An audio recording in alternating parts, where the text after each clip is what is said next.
Starting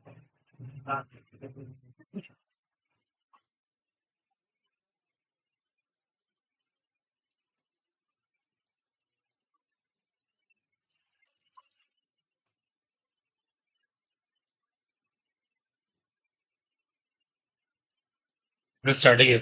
आज thermo की beginning करनी है। Topic is thermodynamics right on the next chapter after chemical bonding. Thermodynamics first. Again important chapter. कम से कम भी 3 कॉलम अकेले स्ट्रक्चर से आने ही आने। मोस्ट इंपॉर्टेंट होता है थर्मोडायनेमिक्स। ये फिजिक्स से भी आपको हेल्प करेगा। कॉमन चैप्टर है फिजिक्स केमिस्ट्री में ना, कुछ सेक्शन फिजिक्स वाला भी है। चलिए करते हैं स्टार्ट, फिर टेंशन है। देखो थर्मोडायनेमिक्स का मतलब क्या है, हिंदी में कहते हैं इसको उष्मा गतिकी। Thermo you know well known है, हीट का इंडिकेशन है, जिसको आप उष्मा कह सकते हैं। और डायनेमिक्स का मतलब होता है चेंज। अब ना यहाँ पे ध्यान देना, बाद में लिखने में। देखो इससे ना मेरे को पता लगे मुझे इस ब्रांच में करना क्या। मुझे ना हीट चेंजेस की स्टडी करनी है। अभी को लिखेगा नहीं, ये सीधी सी इसकी डेफिनेशन है। स्टडी ऑफ हीट चेंजेस मतलब उष्मा में क्या क्या परिवर्तन आए, आपको उसका अध्ययन करना। हम शॉर्ट में कहेंगे study of heat changes. Heat changes की स्टडी करना। बट कौन से heat changes? Associated with changes. अभी लिखना हो देखो टफ लगेगा तो वही बच्चे। देखो मुझे इसका मीनिंग समझा। चेंज को हिंदी में कहते हैं परिवर्तन। मैंने एक चेंज किया, एक परिवर्तन किया। मान लेते हैं मैंने कार्बन को सॉलिड से गैस बना दिया। देखो मैंने एक परिवर्तन कर दिया, एक चेंज कर दिया। अब इस चेंज में पक्का ना कुछ हीट चेंजेस हुए होंगे। हीट चेंजेस, कुछ ऊष्मा का परिवर्तन हुआ हो यहाँ 100%। हो सकता है हीट खर्च करनी पड़े, क्या पता हीट निकल रही हो। मुझे उस हीट के बारे में पढ़ना। देखो डेफिनेशन क्या है, उस हीट के बारे में पढ़ना जो यहाँ पे हीट इवॉल्व या फिर एब्जॉर्ब। जैसे आपको पता होगा यहाँ पे हीट खर्च होगी पक्का। मुझे सॉलिड से गैस बनाना है ना, एंडोथर्मिक प्रोसेस है, यहाँ पे हीट खर्च होगी। ये मैं सब सिखा दूंगा, आप वरीड ना होइए। देखो मैंने प्लस का मतलब है यहाँ पे हीट खर्च हो रही। ओके अभी रुक जाना प्लीज। मैंने क्या करा, वाटर है, इसको वेपर से लिक्विड बना दिया। ये काम कर दिया। ये भी एक चेंज है, ये भी एक परिवर्तन है। इसमें हीट क्या होगी, एब्जॉर्ब होगी, उसके बारे में पढ़ना। कहने का मतलब क्या है, देखो अब सीधा पॉइंट पे आओ आप। ये है डेफिनेशन। देखो ये इसकी डेफिनेशन है, just study of heat changes. ऊष्मा के परिवर्तन का अध्ययन, सीधी सी लैंग्वेज है। एसोसिएटेड विद चेंजेस, जो किसी परिवर्तन में होते हैं, इसी का नाम होता है थर्मोडायनेमिक्स। आगे सबको समझ? Is it clear? कितनी हीट इवॉल्व हुई, कितनी हीट अब्सॉर्ब हुई, इसके बारे में पढ़ना। इसी का नाम थर्मोडायनेमिक्स है। तो आप ये लाइन लिख लीजिए फटाफट। अगर क्लियर हो गया तो लाइन मेंशन करें, नीचे की बात लिखने की जरूरत नहीं है। ये सब मत नोट करना, वेस्टेज। आप सीधा लाइन लिखो बस। ये थर्मोडायनेमिक्स का मीनिंग है, study of heat changes. Okay, उष्मा के परिवर्तन का अध्ययन, the study of heat changes associated with changes. ये सब नीचे वाली बात किसी को नहीं लिखनी है, ठीक है। तो एक छोटी सी डेफिनेशन पता लग गई हमें कि थर्मोडायनेमिक्स में करते क्या, क्या काम है थर्मोडायनेमिक्स का। ये हमने स्टडी कर लिया, हीट चेंजेस की स्टडी करनी। तो यहाँ तक क्लियर हुआ, यहाँ तक कोई इशू नहीं। आगे चलते हैं, इसके बाद नेक्स्ट स्टेप पे आते हैं। देखो अब अगला टॉपिक क्या रहेगा हमारा। देखो अगला पॉइंट एक और भी है। हमें एक काम और करना पड़ेगा। हीट चेंजेस की स्टडी तो करनी करनी, इसमें कोई मना नहीं कर रहा है। एक काम और करना पड़ेगा इसके साथ साथ, जो मैंने लिख दिया दोबारा से, इन एडिशन टू इट। आपको पता है हीट क्या है? हीट क्या है? Form of energy. एक तरह से ऊर्जा का रूप ही तो है। It's a form of energy. कितनी एनर्जी निकल रही है, कितनी एनर्जी अब्सॉर्ब हो रही है, मत लिखिए, पहले सुनिए ध्यान से। In addition to it, it's relationship, it's relationships with other forms of energies are also studies. Other forms of energies are also studied. देखो पहले ना आराम से क्लियर करिए। देखो इसका मीनिंग समझो मैंने क्या बोला। आपको एक काम और करना पड़ेगा, आपको यह पता लगाना पड़ेगा कि हीट के साथ एनर्जी के अदर फॉर्म्स में क्या रिलेशनशिप है। देखो मीनिंग समझना, एक मिनट एक मिनट। मेरे पास हीट है, हम हीट को ना क्यू से रिप्रेजेंट करता हूं। क्यू, किसी ने बोला हीट का वर्क के साथ क्या रिलेशनशिप है, इन दोनों में क्या संबंध है, किसी ने ये पूछ लिया आपसे। या हीट का एंट्रोपी के साथ क्या रिलेशनशिप है, हीट का इंटरनल एनर्जी के साथ क्या रिलेशनशिप है। अगर आपको इन सबके आंसर चाहिए ना, तो आपको क्या ना पढ़ना पड़ेगा, थर्मोडायनेमिक्स। ये काम होता है थर्मोडायनेमिक्स का। दो चीजें स्टडी होती है, एक तो हीट चेंजेस की स्टडी होती है, साथ साथ ये भी स्टडी होती है कि हीट का एनर्जी की अदर फॉर्म्स के साथ क्या रिलेशनशिप है। ऊर्जा की बहुत सारी फॉर्म होती है ना, एनर्जी मतलब यहाँ पे ऊर्जा, देखो ये भी तो ऊर्जा की फॉर्म है वर्क, ये एंट्रोपी होती है, ये भी तो ऊर्जा की फॉर्म है। तो एनर्जी की बहुत सारी फॉर्म है, तो उन सब में क्या रिलेशनशिप है हीट के साथ, ये भी पढ़ना पड़ेगा। ये लाइन भी लिख लीजिए प्लीज आप। देखो अटेंटिव रहिए, बहुत डेंजरस चैप्टर है, इसमें कमांड बनाना इतना आसान नहीं हुआ, बहुत मेहनत करनी पड़ेगी। इसलिए एक ही चीज समझ के चलिए, तब सिस्टमेटिकल नोट करना, पहले समझ लेना। आगे की केमिस्ट्री बहुत सारी टफ है, इतना आसान नहीं। अब तो आप चल गया केमिकल बॉन्डिंग वाला आसान था, अब यहाँ पे मैनेज करना बहुत टफ हो जाएगा अगर आपको ढंग से करना।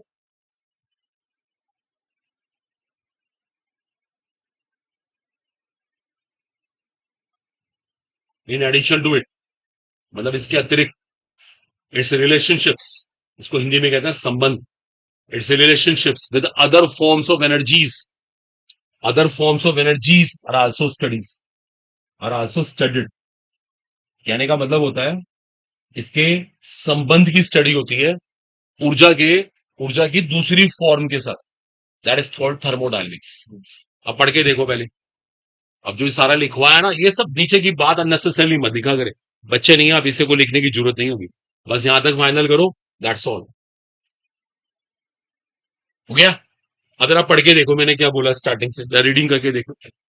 अब रीडिंग करो, थर्मोडायनेमिक्स क्या थी, study of heat changes associated with changes, and क्या बोला मैंने, study of its relationship with other forms of energies, study of its relationship with other forms of energies. आई बात समझ, ये दो मेन बातों पे फोकस रहेगा हमारा। क्लियर हो गया। पढ़ के देखो दोबारा से, को बातों बताओ, रीडिंग करते रहो अच्छे से, मैंने बिल्कुल साफ से क्लियरली। क्या करना, क्या थर्मोडायनेमिक्स से क्लैरिटी होनी चाहिए। एक तो हमें हीट चेंजेस के बारे में पढ़ना है, एक ये पढ़ना है कि इसका अदर फॉर्म्स ऑफ एनर्जी के साथ क्या रिलेशनशिप है। ठीक है, यहां तक बात क्लियर हो गई, इसको ये पे स्टॉप किया। अगला हेडिंग, अगला हेडिंग आता है सिग्निफिकेंस, जिसको हिंदी में कहते हैं महत्व। भाई ऐसे दिमाग में आता है ना, हम सब क्यों पढ़ते हैं, थर्मोडायनेमिक्स पढ़ने की क्या जरूरत है। अब देखो सुनो, आपको इसकी इंपॉर्टेंस क्लियर करते हैं, इसकी सिग्निफिकेंस क्लियर करते हैं। देखो एक तो सबसे इंपॉर्टेंट सिग्निफिकेंस क्या है, जरा ध्यान देना, देखो बहुत इंग्लिश वर्ड्स भी है सारे। इट टेल्स अबाउट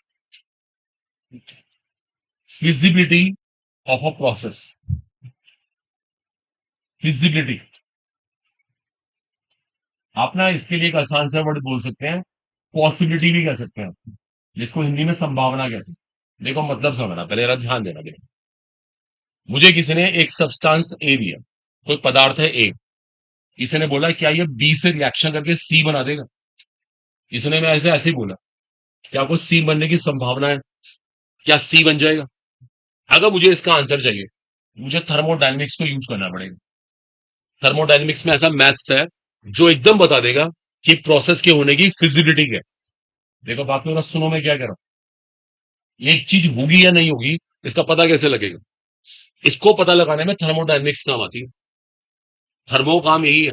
देखो दोबारा देख लो, it tells about feasibility of a process, ये एक प्रोसेस की फिजिबिलिटी के बारे में बताती है, जिसको हिंदी में कहते हैं संभावना। जैसे एक छोटा पॉइंट है यार, देखो देखो देखो एक सेकंड, लाइक जैसे देखो आप सब नीट एस्पिरेंट है, किसी ने ऐसी आपके दिमाग में क्वेश्चन आता होगा यार, पता नहीं सिलेक्शन होगा नहीं होगा, ऐसे किसी को लगा कि सिलेक्शन होगा नहीं होगा, अगर उसको ये पता लगाना है ना, तो एक तरह से इसके आंसर के लिए हमें थर्मोडायनेमिक्स को पढ़ना पड़ेगा।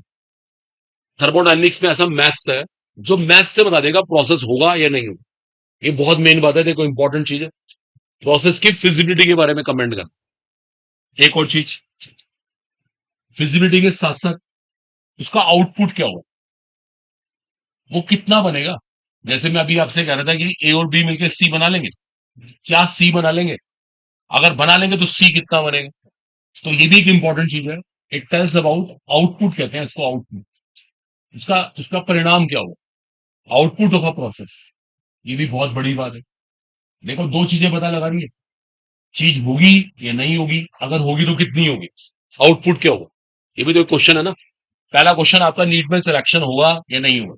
दूसरा एक क्वेश्चन और है बहुत इंपॉर्टेंट, आपकी रैंक कैसी आएगी, कैसा कॉलेज मिलेगा, ये भी एक बहुत इंपॉर्टेंट पॉइंट है। जो लोग, जिनको पता होता है ना कि हमारा सिलेक्शन हो जाना है, वो रैंक के लिए ट्राई करते हैं। कोटा में लड़ाई इसके लिए होती है। सिलेक्शन तो उनका हो जाएगा, उनको पता सिलेक्ट तो मुंह में पड़े, लेकिन अच्छी रैंक मिल जाए, अच्छा कॉलेज तभी तो मिलेगा। दो चीजें हैं, सिलेक्शन और फिर रैंक। ऐसे यहाँ पे दो चीजें हैं, फिजिबिलिटी एंड आउटपुट। इसको भी लिख लो आप। फिजिबिलिटी को हिंदी में कहते हैं संभावना, है ना, पॉसिबिलिटी। आउटपुट का मतलब होता है उसका परिणाम, उसका रिजल्ट।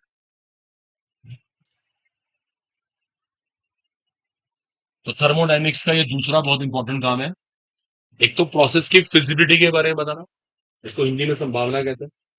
दूसरी बात उसके आउटपुट के बारे में बताना, उसका परिणाम क्या होगा।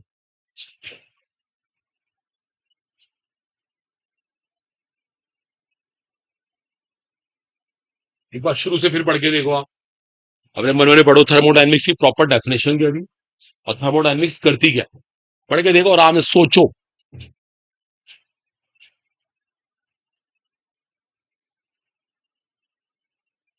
चलिए क्लियर हो गया।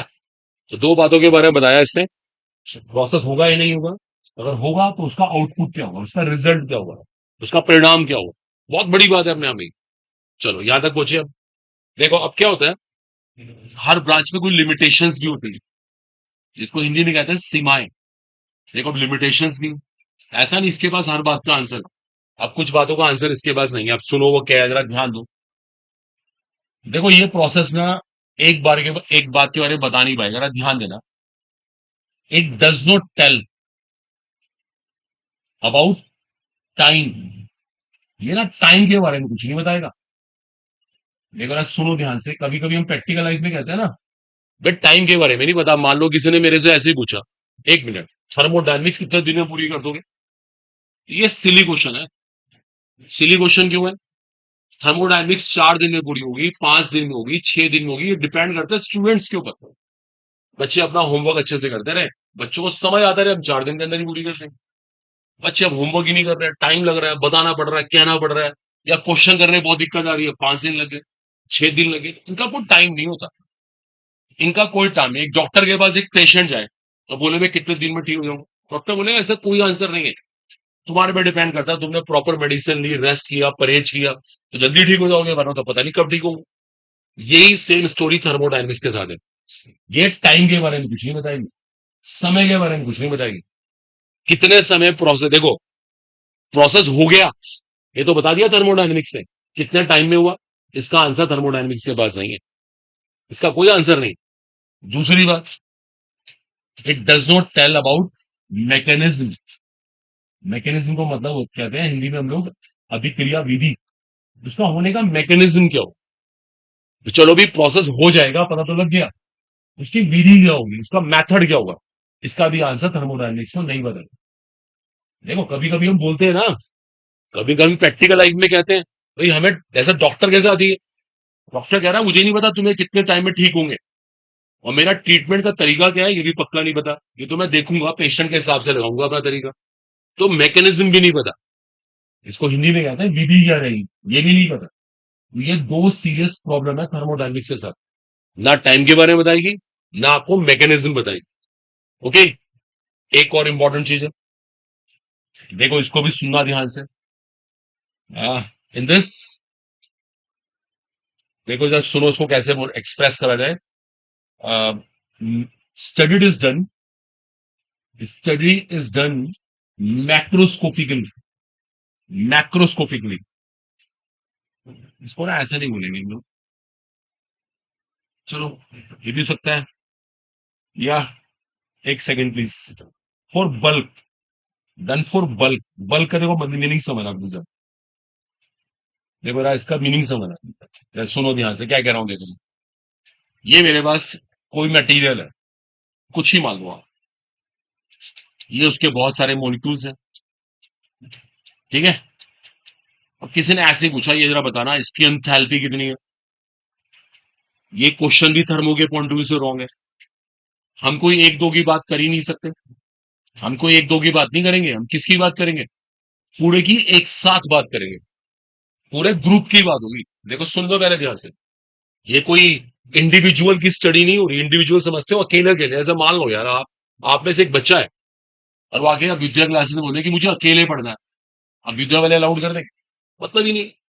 अब विद्या एक स्कीम है, उसमें सारे बच्चे पढ़ेंगे एक साथ, चाहे इसमें 50 बच्चे बैठे, 100 बैठे, 1000 बैठे। आपकी चॉइस नहीं है कि मुझे अकेले पढ़ना है। अकेले पढ़ना तो कुछ और सोचना पड़ेगा आपको। यहाँ तो स्टडी बल्क में होती है। बल्क, बल्क का मतलब होता है पूरी भीड़, पूरा ग्रुप, अकेले अकेले नहीं। हाँ, किसी को इंडिविजुअल पढ़ना है तो बाहर जाके ढूंढे, वो उसकी हेडेक है। यहाँ बात होगी बल्क की। बल्क समझ रहे हो ना आप? जैसे मैं और एग्जांपल देता हूँ, 1 मिनट, 1 मिनट सुन लो, अभी और एग्जांपल देते हैं। आप जैसे मान लीजिए, आप ना होलसेल मार्केट में जाओ। होलसेल मार्केट, जैसे सब्जी खरीदनी है आपको, होलसेल में। होलसेल मार्केट में पता क्या होता है? वहां पे कोई 1 किलो 2 किलो नहीं बेचता। वहां तो पूरा बल्क होता है, पूरा बल्क। आपको आलू खरीदने हैं, आपने कहा 1 kg आलू, इम्पॉसिबल। वहां तो पूरा बैग मिलेगा, 40 किलो का, 50 किलो का, लेना लो वरना मत लो। रेट भी वहां कम होते हैं, लेकिन वहां बल्क में चीजें मिलती है, बल्क। सोच के देखो आप। बल्क के साथ ये जो प्रॉब्लम है, फिर उसको बहुत सारा सामान खरीदना पड़ेगा। 50 किलो आलू कौन लेगा बताओ? घर में खराब हो जाएंगे, इसलिए कोई इसे लेता ही नहीं है। सब रिटेल मार्केट में जाते हैं। वरना होलसेल में तो बहुत सस्ता मिले, लेकिन बल्क में लेना पड़ता है। यही थर्मोडायनेमिक्स का ड्रॉबैक है। हम स्टडी करते हैं बल्क में। बल्क, इंडिविजुअल नहीं पढ़ते हैं, अकेले अकेले की बात नहीं होगी। तो ये 3 सीरियस ड्रॉबैक है, इसकी लिमिटेशंस है। नोट करो इसको। ये सब क्वेश्चन बन रहे हैं कॉम्पिटिशन में। अगर आप थर्मोडायनेमिक्स की बुक कंसल्ट करेंगे ना, आपके शुरू के ये एमसीक्यूज है। थर्मो स्टार्टिंग में भी बहुत लेंथी चैप्टर भी है, टाइम कंज्यूमिंग बहुत है ये।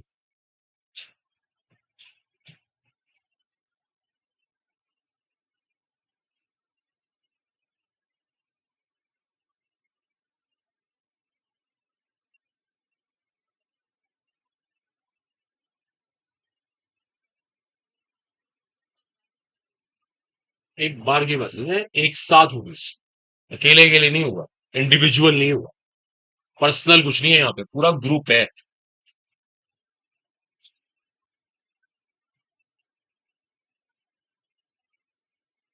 आप कोटा पढ़ने चले गए, आप बोल रहे हो कि मुझे अकेले पढ़ना है।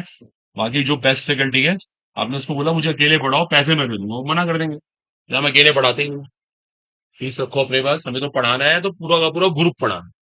हम तो पूरे ग्रुप के लिए काम करते हैं, अकेला नहीं होता मतलब कुछ। तो ये एक लिमिटेशन आ गई। पढ़ते रहिए, कि जो कराते जा रहे हैं ना इसको रीडिंग करते रहा करें। खाली नहीं बैठना है। पीछे का फिर एक बार रिवाइज कर लिया कि थर्मोडायनेमिक्स क्या थी, प्रॉपर डेफिनेशन क्या थी, क्या उसकी सिग्निफिकेंस थी, क्या उसकी लिमिटेशन थी। ये सब ना आपको महसूस होना चाहिए कि थर्मो क्या करती है। इतना क्लियर हुआ? उम्मीद आ गया समझ। आप हिंदी में कुछ भी लिख लिया करो इस तरीके से। टाइम का मतलब सबको पता है, समय के बारे में नहीं पता है, यहाँ पे विधि नहीं पता है क्या है। बल का मतलब ही होता है भीड़। अकेले नहीं, भीड़ जिसे कहते हैं। तो दैट्स द पॉइंट है। अगले स्टेप पे आता है। एक और इंपॉर्टेंट चीज है, इसको लिख लीजिए, यहाँ से बहुत सारे क्वेश्चन बनेंगे। देखो एक लाइन बोल रहा हूँ बड़ी इंपॉर्टेंट। टू स्टडी थर्मोडायनेमिक्स, देखिए सुनते रहना। इट इज इंपॉर्टेंट दैट, देखो ये बहुत जरूरी है, that there must be, there must be thermodynamical equilibrium. देखो यहाँ मतलब वहां पे क्या होना चाहिए, अगर आपको ये ब्रांच पढ़नी है ना, तो वहां पे थर्मोडायनेमिकल, डायनेमिकल इक्विलिब्रियम होना चाहिए। थर्मोडायनेमिकल इक्विलिब्रियम, एक बता रहे हैं इसका मतलब, बता रहे हैं नेक्स्ट। थर्मोडायनेमिकल इक्विलिब्रियम चाहिए, वहां पे ध्यान रखना। तब आप थर्मो को पढ़ पाओगे। 1 मिनट रुको, देखो ये वर्ड ओपन करना पड़ेगा। थर्मोडायनेमिकल इक्विलिब्रियम क्या होता है? देखो जरा ध्यान देना। इक्विलिब्रियम को हिंदी में कहते हैं साम्यावस्था। अब सुन लीजिए पहले। यहाँ पे ना, यहाँ पे बोलेंगे उष्मीय साम्यावस्था होनी चाहिए। अब ये वर्ड क्या है? देखो ना, इसका मीनिंग समझो पहले आप। अभी कोई लिखने की जल्दी नहीं, इसको समझाएंगे, रिलाइज कर। मैंने बोला बहुत टफ चैप्टर है, देखो इसको थ्योरी में समझाना एक चैलेंज है। देखो इस इक्विलिब्रियम के लिए ना तीन इक्विलिब्रियम होते हैं, तीन साम्यावस्थाएं होती है। एक का नाम होता है थर्मल,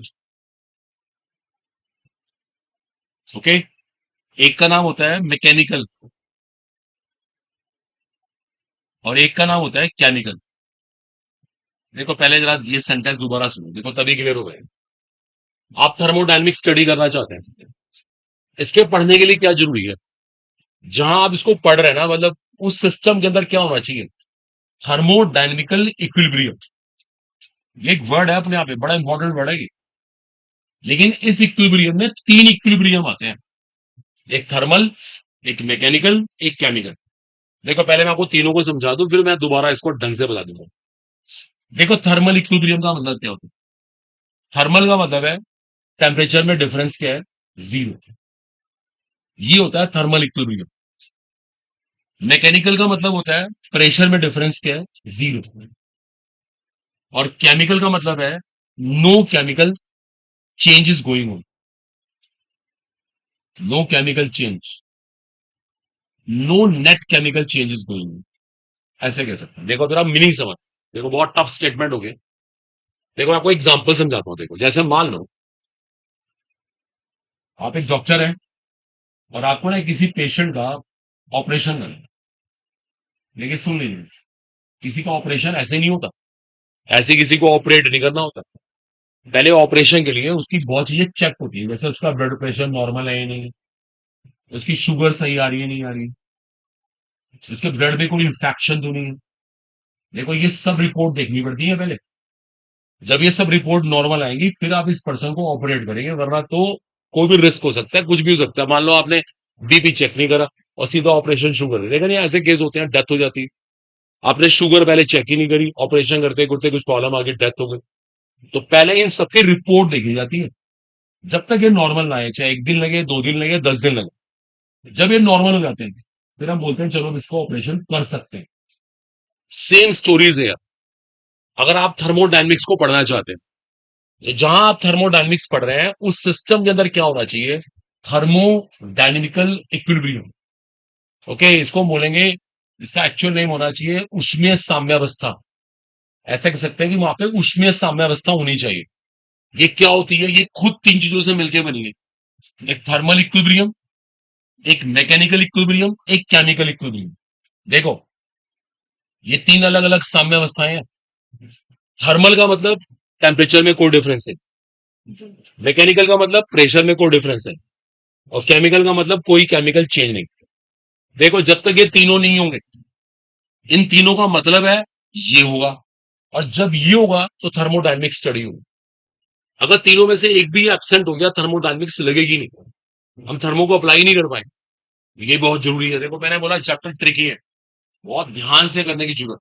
लिखो इसको भी, सोच के देखो। मैंने भी एक डॉक्टर वाला एग्जांपल दिया ना, इससे रिलेट करो। To study thermodynamics, it is important that there must be thermodynamical equilibrium. To study thermodynamics, it is important there must be thermodynamical equilibrium.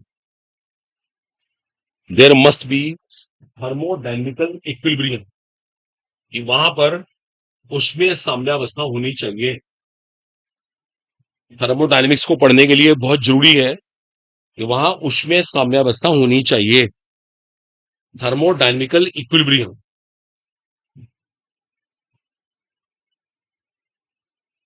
तो ये साम्यावस्था है ना, ये खुद तीन साम्यावस्थाओं के मिलने से बनेगी, एक थर्मल, एक मैकेनिकल और एक केमिकल। जब वहां तीनों होंगे, समझो वहां पे थर्मोडायनेमिकल इक्विलिब्रियम होगा। अब हम थर्मोडायनेमिक्स को लगा पाएंगे, अप्लाई कर पाएंगे। बहुत सारी कंडीशंस देखो आपके सामने।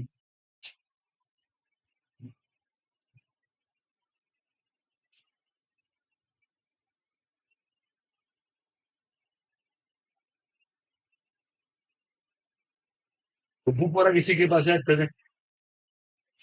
नहीं, वो तो बुक दीजिए।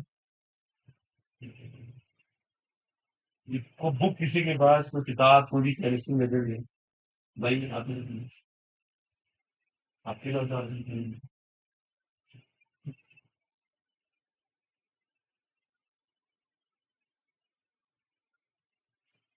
ठीक है जितना भी हमने किया ना एक बार ना इसको पढ़ के देखिए सब हाँ बताओ कंफ्यूजन में बोलो आपस में बोलो ना पढ़ लिया करो टाइम मिलता है ना उसको पीछे वाला सेक्शन को रीडिंग करके देखो अगर आपको टाइम मिलता है तो पीछे सेक्शन की रीडिंग करो बात बिल्कुल नहीं करनी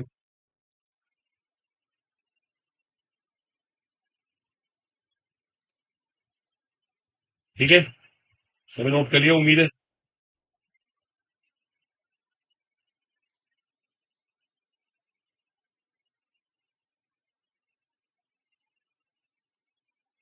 समझ आया बताओ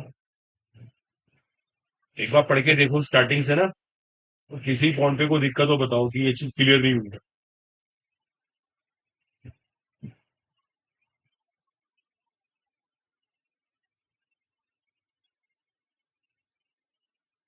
शुरू हमने बस बेसिक स्टडी की एलिमेंट्री अभी तो ना ज्यादा क्वेश्चन यहाँ से बने नहीं पर प्रॉब्लम मिल जाती है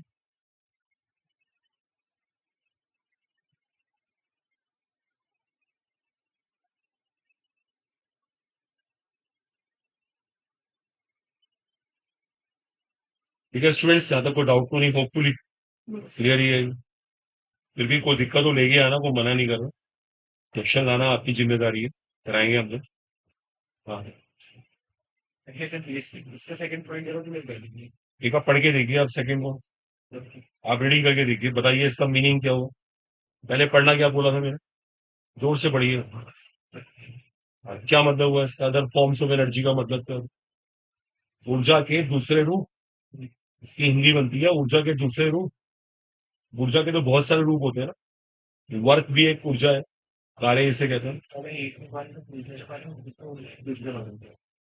आप पूरा सेंटेंस पढ़ेंगे तो क्लियर होगा तो ये दो चार वर्ड्स पढ़े ना in this branch we also study the relationship between heat and other forms of energy क्या मतलब हुआ कि ऊष्मा के ऊर्जा के दूसरे रूपों के साथ क्या संबंध है समझ गए आप ऊष्मा के एनर्जी की दूसरी फॉर्म के साथ क्या संबंध है क्या रिलेशनशिप है आई बात कुछ समझ आप मुझसे अगर एक क्वेश्चन पूछते हैं बस बात ना करो हीट का एंट्रोपी के साथ क्या रिलेशनशिप है अब ये भी एनर्जी है ये भी एनर्जी अब इनका रिलेशनशिप अगर आपको पता लगाना है तो आपको थर्मोडायनेमिक्स पढ़नी पड़ेगी ये भी सीखने आपको एक चीज क्या है दोनों की डेफिनेशन भी आई ऐसी एक एनर्जी होती है एंथैल्पी इसके बारे में ये भी आंसर तो मतलब अगर आपको इन सबके आंसर चाहिए तो ये काम थर्मोडायनेमिक्स से कर सकती है और कोई भी नहीं कर सकता वही बताएगी इनके बीच में क्या रिलेशनशिप है इनमें क्या है ये सब देखना भी बहुत सारे फॉर्मूलाज आए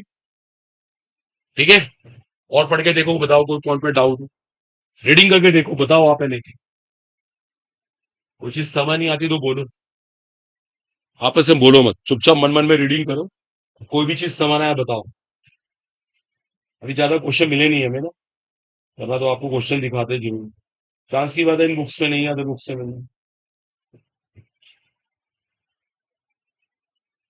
चले क्लियर हो गया उम्मीद है आगे बढ़ना शुरू है अब देखिए इस चैप्टर में ना कुछ टर्म स्टार्ट होगी बात ना करेगा बच्चे पहले वो टर्मिनोलॉजी पढ़नी पड़ती है जैसे एक वर्ड आता है जिसे कहते हैं सिस्टम अब बड़ा इंपॉर्टेंट वर्ड है थर्मोडायनेमिक्स में यही चलता रहेगा शुरू से लेकर लास्ट तक इसको कहते हैं हम सिस्टम एक सिस्टम किसे कहते हैं अब जरा ये क्लियर कर थर्मोडायनेमिक्स में सिस्टम क्या होता है सिस्टम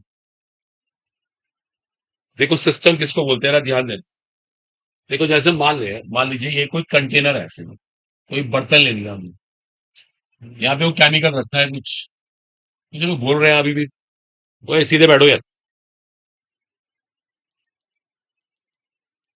यहाँ पे वो केमिकल वाला रखा है कुछ भी वट आपने इसकी स्टडी करें कुछ भी स्टडी करें किसी ने कहा इसका बॉइलिंग पॉइंट निकाल के दिखा दो आपने बॉइलिंग पॉइंट निकालना शुरू कर दिया किसी ने कहा इसका फ्रीजिंग पॉइंट निकाल दो फ्रीजिंग पॉइंट निकाल दिया इसकी डेंसिटी निकाल दो मतलब आपकी सारी स्टडीज कंटेनर के लिए हो रही तो ये पता कंटेनर हमारे लिए क्या है सिस्टम हम इसको सिस्टम कहेंगे समझ रहे हो आप जिसके लिए हम स्टडी कर रहे हैं अभी और देखिए एक और टेस्ट ट्यूब है, कोई सा प्रैक्टिकल कर रहे हो आप, करते हैं लैब में प्रैक्टिकल्स। ये जो टेस्ट ट्यूब है हमारे लिए क्या है, सिस्टम, मतलब जहां हमारा पूरा ध्यान लगा हुआ है, जहां पूरा फोकस है, जहां पूरा फोकस है वो सिस्टम है हमारे लिए। जैसे आप इस टाइम, जैसे ये रूम मेरे लिए एक सिस्टम की तरह, इस रूम से बाहर क्या हो रहा है मुझे कोई मतलब नहीं, मैं तो रूम के अंदर हूं, मुझे यहाँ पढ़ाना है, लेकिन रूम मेरे लिए एक सिस्टम है। तो सिस्टम का मतलब होता है, सिस्टम को मैं ऐसे डिफाइन करते हैं, एक system is what, the part of universe. ये यूनिवर्स का वो भाग है ना, यूनिवर्स का सारा यूनिवर्स में ही आते हैं, which is studied, which is studied, जिसका हम अध्ययन करें, इसको हम पढ़ रहे हैं।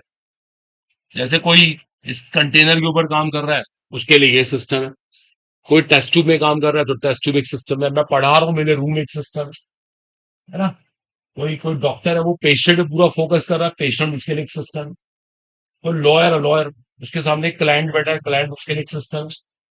कहने का मतलब क्या है, जिसपे हमारी पूरी फोकस लगी हुई, स्टडी हो रही है, वो हमारे लिए क्या है, सिस्टम, वो सिस्टम माना जाता है। आई बात समझ। एक वर्ड होता है सराउंडिंग। अब सराउंडिंग किसे कहते हैं, देखो सराउंडिंग होता है, अभी सिस्टम था, इसके बाद जितना भी ये एनवायरमेंट है, ये बाहर का जितना हिस्सा, वो सारा सराउंडिंग है। ये रूम एक सिस्टम था, रूम से बाहर जितना भी एरिया, सारा सराउंडिंग। तो सराउंडिंग किसे कहते हैं, part of universe except system.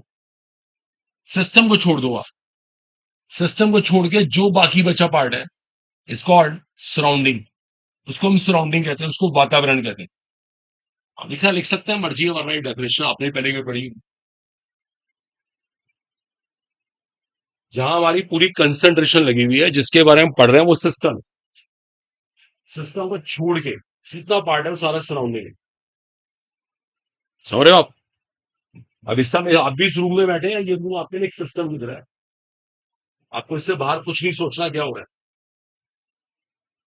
है, system, part of universe which is being studied, जिसका अध्ययन हो रहा है, जिसको हम पढ़ रहे हैं। और सराउंडिंग क्या होता है, part of universe except system, system के अलावा, सिस्टम को छोड़ के जो भी चीज है वो सारे के सारे सराउंडिंग है। System and surrounding two important words. इस चैप्टर में बहुत इंपॉर्टेंट रोल है इन दोनों। चलिए आगे चलते हैं, ठीक है, आगे सबको समझ। देखो अब जरा एक चीज वो क्लियर करना, अभी यहाँ पे एक बात वो बताने वाली थी। जैसे भी मैंने अभी कहा था, ये टेस्ट ट्यूब एक सिस्टम की तरह। देखो दोबारा जरा सब लोग, आसपास का एनवायरमेंट सारा क्या है, सराउंडिंग।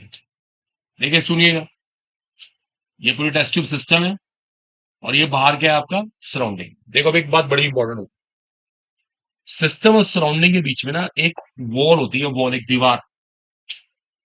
देखो ध्यान देना, अगर आप सिस्टम और सराउंडिंग को चेक करेंगे ना, इनके बीच में ना आपको एक वॉल मिलेगी। देखो देखो देखो, जो बाउंड्री से कहते हैं, जो सिस्टम को सराउंडिंग से अलग कर रही है। जैसे हम लोग इस रूम में बैठे हैं, ये रूम एक सिस्टम है, लेकिन इस रूम को बाहर से किसने अलग करा है, इन दीवारों ने। ये दीवारें हैं देखो बीच में, वॉल। ऐसे ही यहाँ पे वॉल होना बहुत जरूरी है। ये दीवार है हमारी, ये दीवार क्या कर रही है, ये सिस्टम को सराउंडिंग से अलग कर रही है, दोनों में अंतर कर रही है। ठीक है, नोट नहीं करना अभी। अब इस वॉल के टाइप होते हैं, वॉल क्या है, तो बाउंड्री कह सकते हो इसको, इसको बाउंड्री भी कह सकते हैं। बीच में बाउंड्री बनी हुई है देखो, इस बाउंड्री ने सिस्टम को सराउंडिंग से अलग कर दिया। देखो बाउंड्री हर जगह होती है, तो जहां हम रहते हैं हमारे घर की भी एक बाउंड्री है, बोलो है ना। ये हमारा सिस्टम हो गया पूरा, ये हमारी बाउंड्री है, इस बाउंड्री ने हमें आसपास के मकानों से अलग कर दिया। बात नहीं करनी है बाउंड्री। अब ये वॉल दो तरह की होती है। एक वॉल होती है, उसे कहते हैं हम लोग, दैट इज कॉल्ड, बहुत सारे वर्ड्स हैं हमारे पास उसके लिए। हम उसको डायथर्मिक कह सकते हैं, कंडक्टिंग भी कह सकते हैं, कंडक्टिंग। तो अब सब थोड़ा सा वो रहेगा यार, वर्डिंग बहुत बड़ा इशू है, तो आप घर से ना पढ़ के आना इन चीजों को, तभी आसान लगेगा, वरना तो थोड़ा समझना बहुत मुश्किल हो जाता है। देखो डायथर्मिक और कंडक्टिंग किसे कहते हैं, जिससे हीट, एनर्जी जा सकती है। देखो ये वॉल है ना, एक कंडक्टिंग है। जैसे मान लेते हैं अभी, अभी हम क्या करते हैं, ध्यान देना, बाहर बहुत गर्मी आती है, चांस की वजह टेम्परेचर बढ़ गया, बहुत गर्मी हो गई, और हम रूम बंद भी कर दें, रूम बंद करने के बावजूद भी यहाँ गर्मी आएगी, पता क्यों? इन दीवारों से गर्मी आ जाएगी। ये दीवारें यहाँ पे कंडक्टिंग है, कंडक्टिंग हिंदी में कहते हैं चालक। देखो इससे हीट जा आ सकती है। मतलब डायथर्मिक और कंडक्टिंग वॉल का मतलब होता है which allows to pass heat, जो हीट को आने जाने के लिए अलाउड कर देती है, उसका नाम होता है डायथर्मिक और कंडक्टिंग वॉल्स। समझ रहे हो आप? कंडक्टिंग से पता लग रहा है जो जा सकता है आ सकता है। एक वॉल होती है एडियाबेटिक। एडियाबेटिक हिंदी में कहते हैं रुद्धोष्ण। देखो बहुत चैप्टर बहुत ट्रिकी है। आप औरों से बहुत डिफरेंट लगेगा, केमिकल बॉन्डिंग वगैरह कुछ भी नहीं इसके सामने। एडियाबेटिक भी कहते हैं, इसी को कहते हैं हम लोग, इंसुलेटिंग भी कहते हैं, नॉन कंडक्टिंग भी कह देते हैं। बहुत सारे वर्ड्स हैं इसके लिए। इसका मतलब इससे हीट आ जा नहीं सकती। सुन लो अब ऐसी वॉल लगी हुई है जो हीट को आने जाने देंगी। अब हीट जिसकी अंदर है वो अंदर रहेगी, बाहर बाहर रहेगी। No, I should say not allowed to pass heat. वो हीट को आने जाना अलाउड ही नहीं करेगी। हमारा सबको समझ। देखो सुन लो, दो देखो। अभी हमने सिस्टम की डेफिनेशन पढ़ी, सिस्टम था, ये सराउंडिंग था। ये जरूरी है सिस्टम सराउंडिंग के बीच में वॉल होना, वॉल, दीवार होना। ये दीवार होना जरूरी है। ये दीवार दो तरह की होती है, एक होती है डायथर्मिक और कंडक्टिंग। कंडक्टिंग को हिंदी में चालक कहते हैं। जो चलने दे, हीट को आने जाने दे, ओके, उष्मा को आने जाने दे। जैसे मान लेते हैं हमने एक कप चाय ली, जरा ध्यान दें। ये एक कप पी ले ली हमने। चाहे हम चाय को ऊपर से ढक दें, ऐसे कवर्ड करके रख दें, तब भी चाय ठंडी हो जाती है। बोले होता है ना, क्योंकि यहाँ से हीट चली जाती है। देखो ये जो दीवारें है ना, इसकी ये दीवारें कंडक्टिंग होती है। अब हमने थर्मस ले लिया, जैसे थर्मस होता है, थर्मस फ्लास्क। थर्मस की क्या खास बात है? गर्म चीज गर्म रहती है, ठंडी चीज ठंडी रहती है, होता है ना ऐसे। ये जो दीवारें होती है ना, उसकी दीवारें जो वॉल होती है, ये कैसी होती है? और नॉन कंडक्टिंग होती है। ना हीट जा रही है ना आ रही है, जो चीज अंदर गर्म है, ठंडी ठंडी रहेगी। तो ये थोड़ा सा आपको क्लैरिटी हो, ये वर्ड बहुत काम आएंगे। इसको भी अच्छे से हाईलाइट करो, देखो।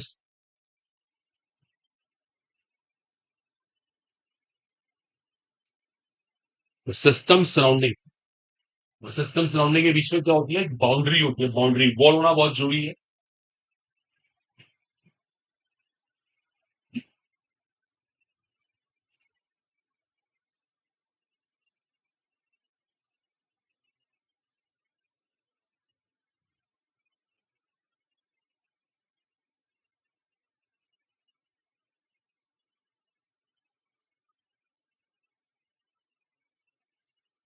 सिस्टम और सराउंडिंग के बीच में वॉल होती है, बाउंड्री इसे कहते हैं।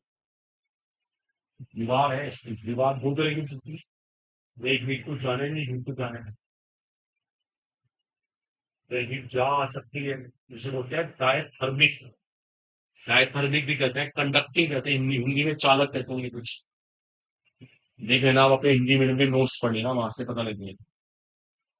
और एक होती है जो हीट को आने जाने ना दे, उसे कहते हैं एडियाबेटिक। और नॉन कंडक्टिंग, ये बटी कलर डायथर्मिक है।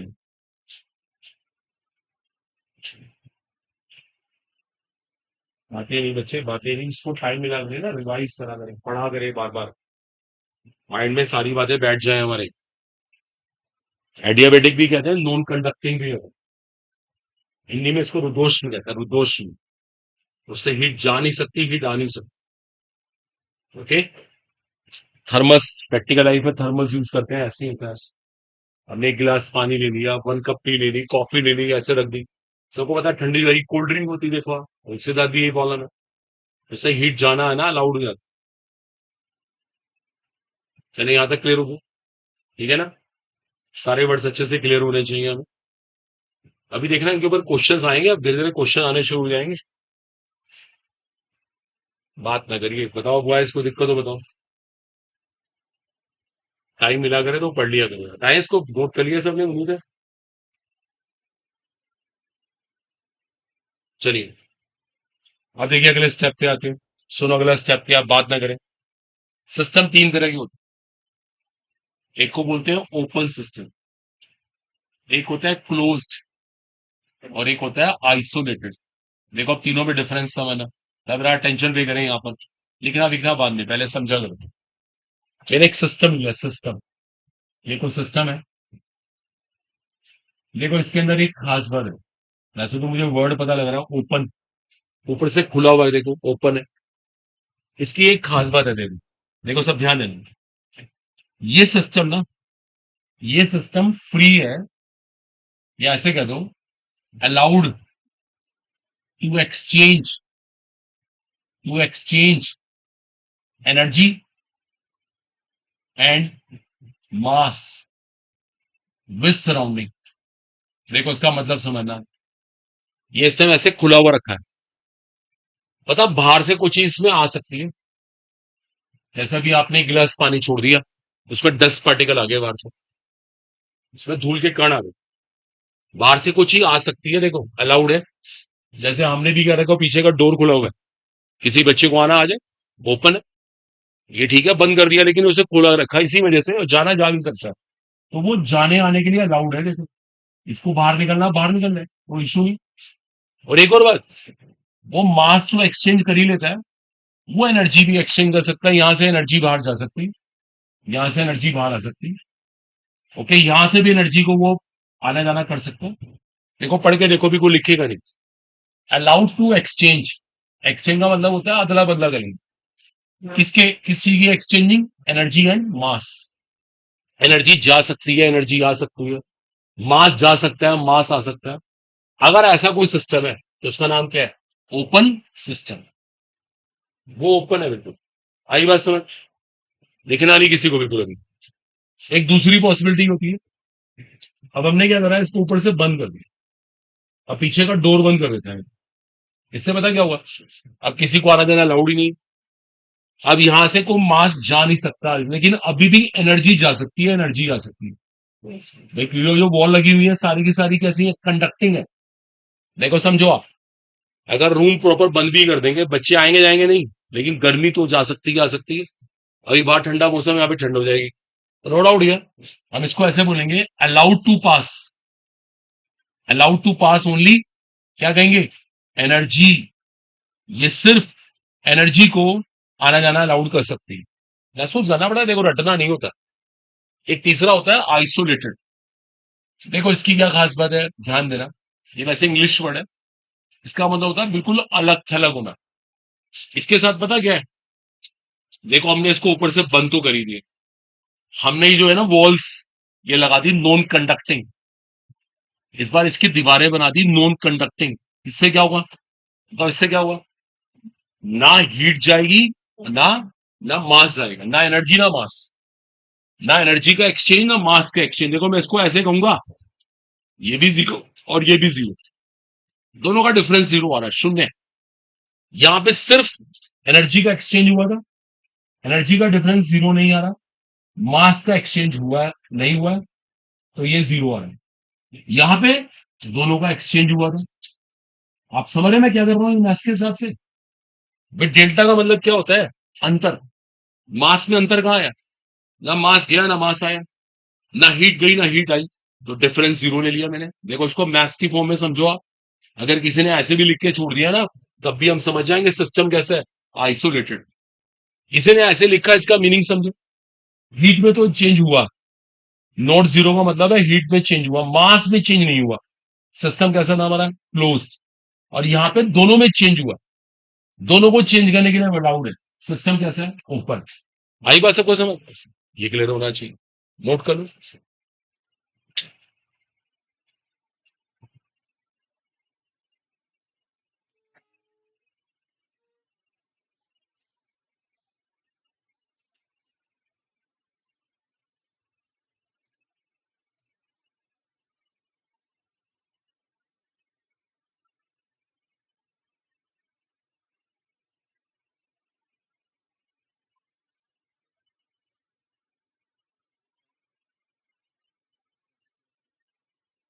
थर्मस आइसोलेटेड में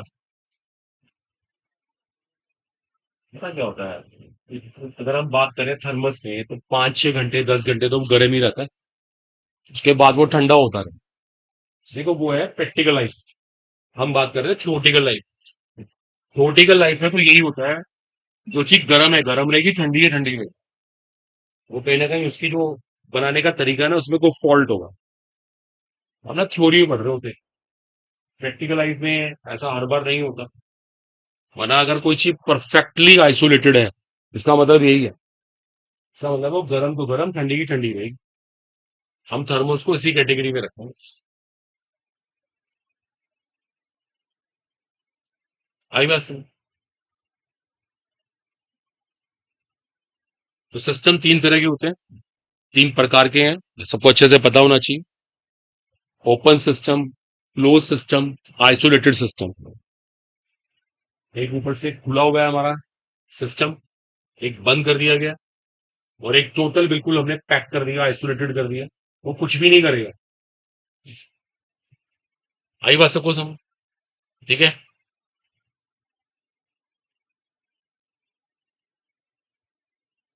मैं क्वेश्चन दिखाते हैं आपको, इसके ऊपर कोई दिखते हैं भी मिल जाए तो भी करा देते हैं।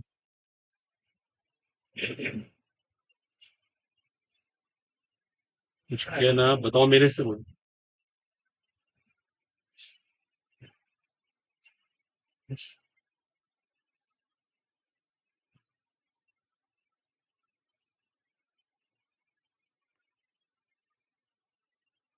लिखो हमारे पास ऑलरेडी।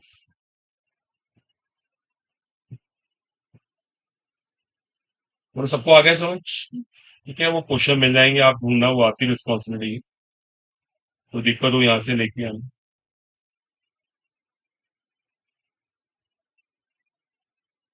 देख रहा हूँ कोई प्रॉब्लम मिलती है तो पहले ही करवा देगा। एक मिनट।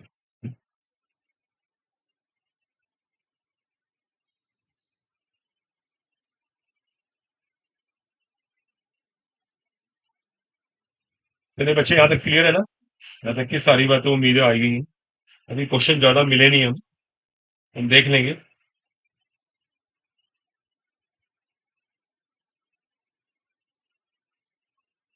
देखो चलो, एक एक क्वेश्चन लिखिए, मिला एनसीईआरटी से कॉलम है। ये सोल्ड एग्जांपल है 6.1। इसको हम बोल रहे हैं प्रॉब्लम नंबर 6.1 में, ये सोल्ड है। इसका ना एक पार्ट मैं आपको करवा देता हूँ, बाकी दो पार्ट आप घर पे खुद करना। चलो एक लिखो, ये रहा, write down.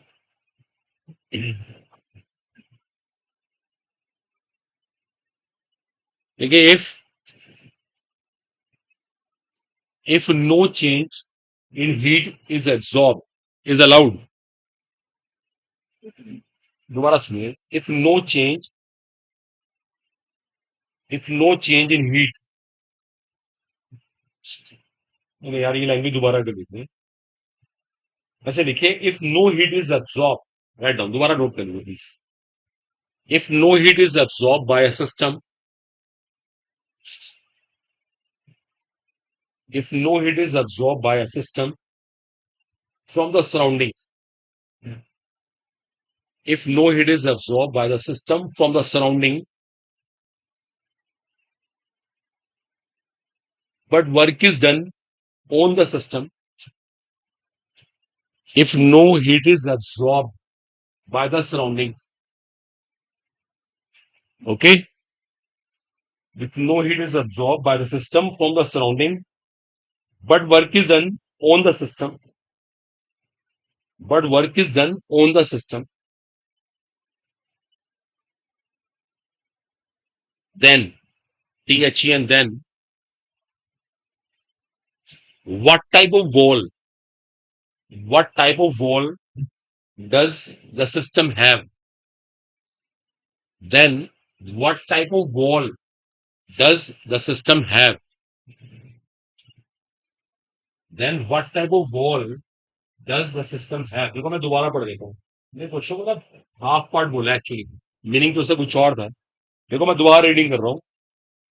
If no heat is absorbed by the system from the surroundings, but work is done on the system, what type of wall does the system have? देखो आपको ना वॉल का टाइप बताना है, वॉल का प्रकार, कैसी wall लगी हुई है। अब पढ़ो, क्या आंसर आएगा बताओ, पढ़ के बताओ। करेक्ट, पढ़ के देखो सब बॉयज, पढ़ो पढ़ो। इफ, पढ़ के देखो क्या बोला, नो हीट इज, हीट नहीं अब्सॉर्बिंग, सिस्टम ने हीट नहीं ली सराउंडिंग से, इसको लेना अलाउड ही नहीं था। If no heat is absorb by the system from the surrounding. ये लाइन सबसे मेन है, लेकिन उसको वर्क करना पड़ रहा है, वो एक अलग स्टोरी है। कह रहे ये बताओ किस तरह की वॉल लगेगी, अब जब वो हीट ही नहीं ले पा रहा है ना, कैसी वॉल होगी? हाँ, नहीं, इसको बोलेंगे नॉन कंडक्टिंग वॉल्स। इसकी वॉल कैसी है? नॉन कंडक्टिंग और एडियाबेटिक, दोनों में से कोई बोल सकता है। आ गए समझ? पढ़ के देख। जब उसने हीट ही नहीं ली, सिस्टम के बारे में वो पूछ नहीं रहा अभी। अभी सिस्टम के बारे में नहीं पूछ रहा, अभी उससे लोग पूछ रहे हैं कैसी वॉल लगेगी। ठीक है ना? थोड़ा इस तरह के क्वेश्चन देखना आप लोग। ऐसे ही हमारा सेकंड पार्ट है, थर्ड पार्ट है, इन्हें घर से करके लाना आप लोग। नोट कर लो, इसमें ना तीनों देखो, इसमें कुछ अभी मिक्स है। दो में तो वॉल के बारे में पूछा है, वॉल के बारे में पूछा था। एक में सिस्टम के बारे में पूछा है, तो थोड़ा सा आप घर पे कोशिश करना। ये तीन पार्ट है, एनसीईआरटी से है ये। अच्छे क्वेश्चन है, ये आ जाते हैं। तीनों पार्ट आपके होमवर्क में है। ये जितना हमने सीखा ना उसमें से है ये। चलो अगले स्टेप पे आते हैं। अब थर्मो का हमारा अगला स्टेप क्या रहेगा? उसे कहते हैं हम लोग प्रोसेस। नोट करो हेडिंग, प्रोसेस। नोट करिएगा। तो आपको सिखाना है प्रोसेस क्या होता है ना। इसको हिंदी में क्या तरीका क्या रहेगा, मेथड। प्रोसेस क्या दो, मेथड क्या दो। चलिए ध्यान दीजिएगा, देखिए इसको ऐसे कहेंगे, प्रोसेस का मतलब होता है अ मेथड ऑफ चेंज। आपको चेंज करना चाहते हो, कोई परिवर्तन करना है, तो उसका मेथड क्या है? अभी लिखना नहीं देना, इसका मेथड, उसका तरीका। ये मैंने आपको क्वेश्चन करने के लिए दिया, हर एक का अपना अपना मेथड, अपना अपना प्रोसेस है। वो कैसे कर रहा है, वो कैसे कर रहा है, बात ना करिए। अब वो मेथड आपको सिखाना, इसी को बोलते हैं थर्मोडायनेमिक प्रोसेस। इसका नाम होता है थर्मोडायनेमिक प्रोसेस। ये प्रॉपर वर्ड नोट कर लीजिए अभी। थर्मोडायनेमिक प्रोसेस कहते हैं, थर्मोडायनेमिकल प्रोसेस भी कहते हैं। ठीक है, बात नहीं करनी किसी को बिल्कुल भी। अब ध्यान दो, बहुत टफ फेज है थर्मोडायनेमिकल प्रोसेस। चलो यहां तक कोई इशू नहीं। अब प्रोसेस ना दो तरह के होते हैं, देखो अपना अब अटेंशन पे करना। एक प्रोसेस को हम बोलते हैं केमिस्ट्री में रिवर्सिबल प्रोसेस, रिवर्सिबल प्रोसेस। और एक होता है इरिवर्सिबल प्रोसेस। आप भी टेबल बना लो, चलो एक बार ऐसे आप। एक रिवर्सिबल, एक इरिवर्सिबल। एक उत्क्रमणीय, एक अनुत्क्रमणीय। एक का नाम है रिवर्सिबल और एक का नाम है इरिवर्सिबल। प्रोसेस दो तरह के होते हैं, एक रिवर्सिबल होता है, एक इरिवर्सिबल होता है। देखो दोनों में फर्क सिखाते हैं, दोनों में क्या डिफरेंस है।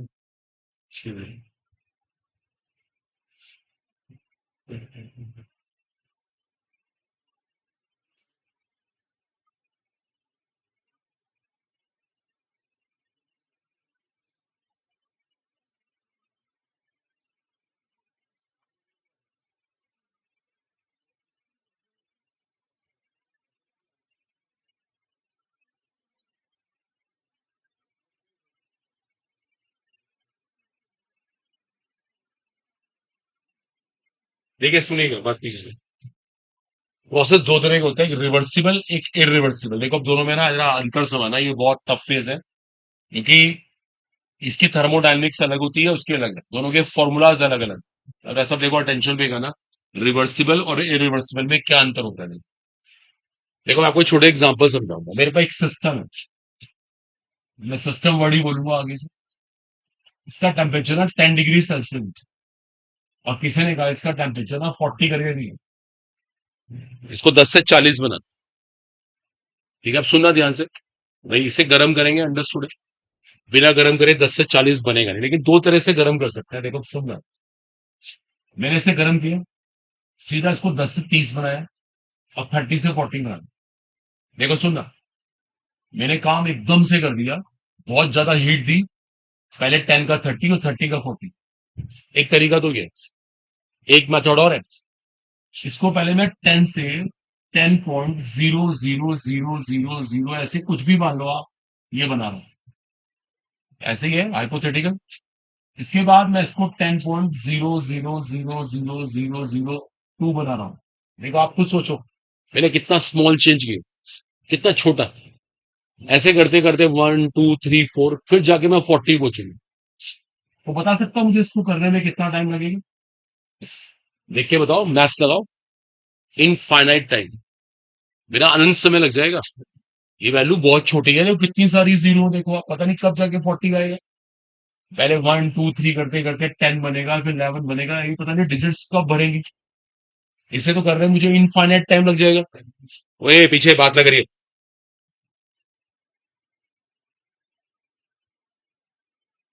इसे कंप्लीट करने में आप खुद सोच सकते हैं, मैथ से कोडिंग मुझे इनफाइनाइट टाइम लगेगा, देखो आप खुद सोचो। और मैं अभी और जीरो बढ़ा सकता हूँ, मैं चाहता इसको और छोटा कर देता।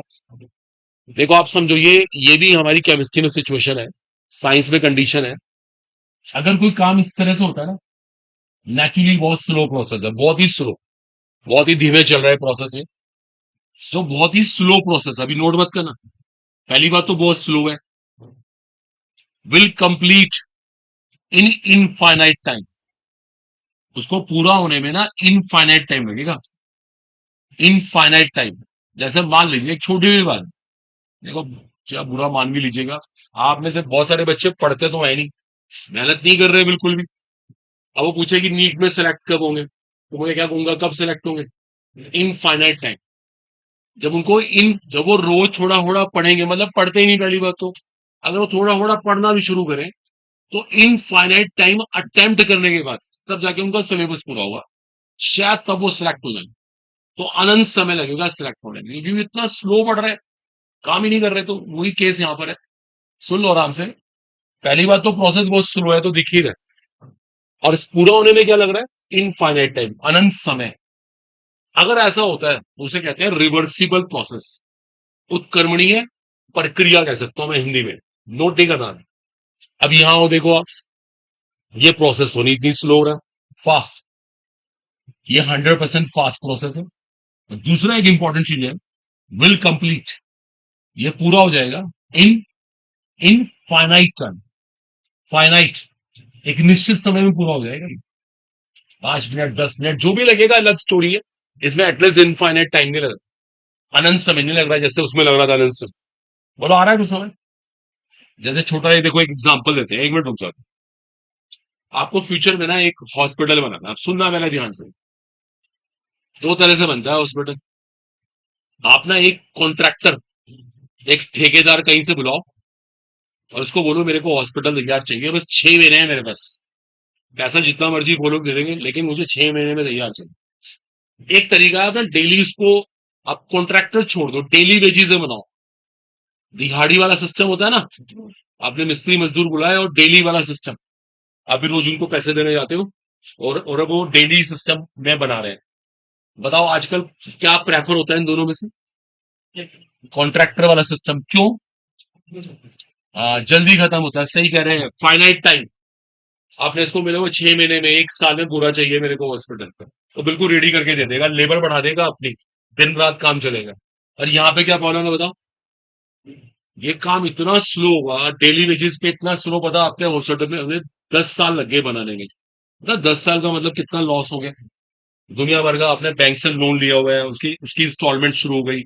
मतलब ये काम बहुत धीरे होता है आजकल, इसलिए कोई भी ऐसे काम कराना प्रेफर ही नहीं करता। जो लेबर होती है वो जानबूझ के बहुत धीरे धीरे करती है कि इतना टाइम वेस्ट करूं, ये अपने आप ही खुद ही परेशान हो जाएंगे। सब कहते हैं कॉन्ट्रैक्ट पे काम कराएंगे, जिससे काम जल्दी निपटे। ठीक है, थोड़ा महंगा पड़ेगा, लेकिन इसमें काम जल्दी निपटता है। ऐसे कुछ हमारी स्टोरी है। ये वाला काम डेली वेजेस वाला है, दिहाड़ी वाला सिस्टम पता नहीं कब जाके पूरा हो। और ये कॉन्ट्रैक्टर वाला सिस्टम है, फास्ट प्रोसेस। देखो इसको समझ लो, जब थर्मो में न्यूमेरिकल होते हैं ना, तो न्यूमेरिकल में पहले चेक करना पड़ता है प्रोसेस कैसा है, उसके हिसाब से फॉर्मूले होते हैं। ये मतलब बहुत टफ चैप्टर कर रहे हैं, ध्यान रखना। इसके फॉर्मूले अलग है, इसके फॉर्मूले अलग है। ये हम केस को पढ़ के समझेंगे कैसा केस है, जज करना पड़ेगा हमें। ये बताऊंगा मैं सारी साइंस इस तरह की। तो पहला डिफरेंस ये, अभी कोई लिखेगा नहीं।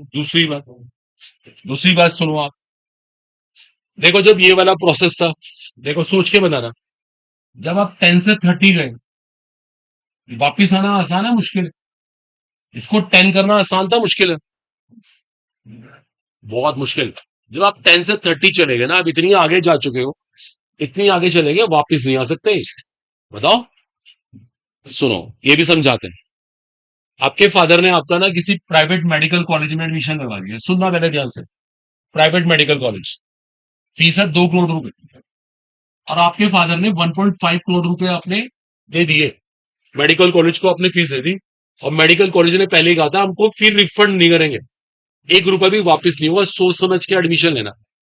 आपने एडमिशन ले लिया, सुनना पहले, आपको कॉलेज बहुत बेकार लग रहा है, आप बताओ आप क्या करोगे, घर आ जाओगे? आपके फादर क्या बोलेंगे, इतने सारे पैसे जा चुके हैं, अब तुम वापस बताओ, अब तो पूरा करके गया ना कोर्स, बताओ होगा नहीं होगा? अच्छा सोचो, 1.5 करोड़ रुपए जा चुके, 50 लाख ही तो रह गए थे। जब इतनी सारी फीस चली गई थी, जजमेंट पहले कर लेते कॉलेज बेकार है, अच्छा है, अब तो कैसे भी करके एमबीबीएस करके घर आना है, डॉक्टर बन के आना है। अब सुनो, एक और केस, आपने 1 लाख रुपए दिए मुझे, बस 1 लाख रुपए गए, देने से 2 करोड़ रुपए, कॉलेज आपको बेकार लगा, कोई बात नहीं, छोड़ दो कॉलेज, 1 लाख इतना बड़ा नहीं है, इसके सामने तो बड़ा नहीं है, 1 लाख रुपए छोड़ दो, कोई बात नहीं, गए। देखो दोनों में कितना फर्क है, यहां वापिस आना बहुत मुश्किल, यहां वापिस होना आसान, क्योंकि अंतर इतना कम था कि आप किसी भी टाइम पे वापस आ जाते, 1 लाख रुपए को बड़ी बात नहीं रही। वही चीज यहां पर है, देखो सुनो, रिवर्सिबल में इसको आप वापस ला सकते हो, कैन बी रिवर्स्ड इजिली। आप चाहे ना इसको उल्टा ले जाएं, प्रोसेस को देखा नहीं आपने, 10 से 10.00 ये किया, इतना कम चेंज किया आपने, आपको वापस आना, वापस आ जाओ, आपको मना कर रहे हैं क्या? इतना कम चेंज है, फर्क ही नहीं है, यहां बहुत आगे जा चुके हो, वापिस आना बहुत मुश्किल। बोलो आ रहा है समझ? आप बहुत दूर से पढ़ने के लिए आते हो और आप घंटा करते जा रहे हैं, और आपको लगा मेरा पेन नहीं है, मैं पेन भूल गया, तो क्या आप पेन लेने घर जाएंगे? इम्पॉसिबल, इतनी दूर आ चुके हैं, क्या आप किसी फ्रेंड से ले लेंगे, मार्केट से ले लेंगे? तो ये सिचुएशन अलग है, देखो, या कुछ लोग अभी भी बोल रहे हैं लगातार, या कुछ आप पढ़ाई पे ध्यान दे लो, या कुछ सीख ही लो, तो टाइम पास कर रहे हैं आप, इतना भी यार बेवकूफ नहीं बनना चाहिए। क्या करेंगे आगे, can not be reverse easily, ये भी एक इंपॉर्टेंट चीज है, इसको रिवर्स करना आसान, इसको रिवर्स करना आसान नहीं है। अभी इतना लिखे, स्पेस नहीं है, लिख लो भाई, फालतू की बातें मत लिखना, काम की मत लिखना, ऐसा कुछ पढ़ लो आप कुछ मतलब ही नहीं क्लास में हो गया रहा बस, अब मैं आऊंगा लिखना शुरू कर दोगे, ऐसे उसको देख उसको देख। अरे क्या यार, 12वीं पास कर लिया आपने, कितने परसेंट नंबर आए थे आपके, कहां से की 12वीं? हाँ, तो कुछ करके आए वहां पे, नहीं करके आए? क्या करके आए, ये बातें करके आए वहां पे? इंटर कॉलेज कुछ नहीं आता तुम्हें? हाँ जी, तो बात कर लो उससे भी, और एकदम मूड बन गया, हाँ जी, इसको भी बिल्कुल बताया करो, यार टाइम पास है, जिसको पढ़ना हो ढंग से पढ़े, ऐसे सिलेक्शन हो जाएंगे ऐसे, जिंदगी भर कुछ नहीं कर पाएंगे हम, कुछ भी, ये तो नीट निकालना तो बहुत मुश्किल है।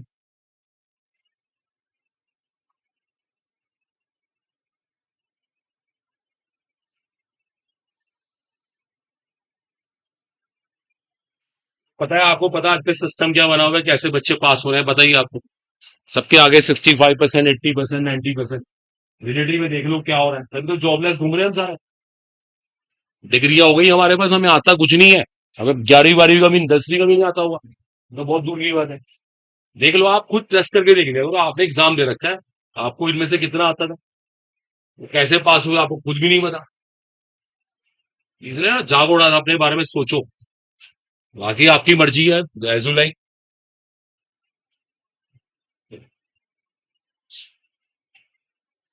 ये वाला प्रोसेस रिवर्स हो सकता है, वो रिवर्स नहीं हो सकता।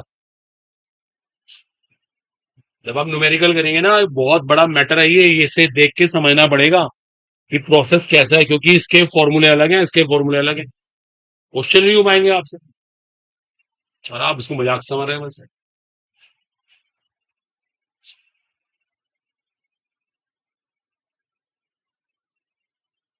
एक तीसरा डिफरेंस देखो और है, इसको भी समझ लेते हैं, देखो इसको मैं यहाँ लिख देता हूँ, ये रिवर्सिबल में ही है और ये इरिवर्सिबल की बात है। देखो एक डिफरेंस और है, ये बड़ा इंपॉर्टेंट है, इसको भी रियलाइज करना। देखो इसमें ना, अगर आप रिवर्सिबल में देखें, दोबारा ध्यान देना, अभी लिख लेना, बाद में नहीं लिख पाएगा, देखो इनमें ज्यादा अंतर तो है नहीं, ऐसे ही में ज्यादा डिफरेंस नहीं है, हर बार डिफरेंस बहुत कम है। मैं एक बात बोलूंगा, इन रिवर्सिबल रिवर्सिबल की बात कर रहा हूँ। एवरी स्टेप, जो हमारा हर एक स्टेप है ना, इज इन इक्विलिब्रियम, वो साम्य अवस्था में है। अगर आप ध्यान से देखोगे इतना कम अंतर है, इतना कम डिफरेंस है, समझो इक्विलिब्रियम मेंटेन है। इक्विलिब्रियम मेंटेन है। यहाँ पे इक्विलिब्रियम मेंटेन नहीं है 10 से 30 के बीच में। यहां ऐसा नहीं है, लिख रहा हूं मैं नोट सो, इसमें ऐसा नहीं है कि इक्विलिब्रियम मेंटेन हो। समझ रहे हो आप? देख लो 10 से 30 कर दिया, इतना गैप आ गया, कहां से इक्विलिब्रियम मेंटेन। एक और डिफरेंस बनता है, देखो एक और डिफरेंस, फिर एक साथ लिख लेना आप लोग। चौथा डिफरेंस हमारा क्या बनेगा यहाँ पे, that's again very very important. एक बार रुक जाना। इन रिवर्सिबल, इसी की बात कर रहा हूं, इसी की बात कर रहा हूं। अब एक वर्ड होता है ड्राइविंग फोर्स, तो आपके साथ हिंदी इंग्लिश की बहुत दिक्कत आती है ना। Driving force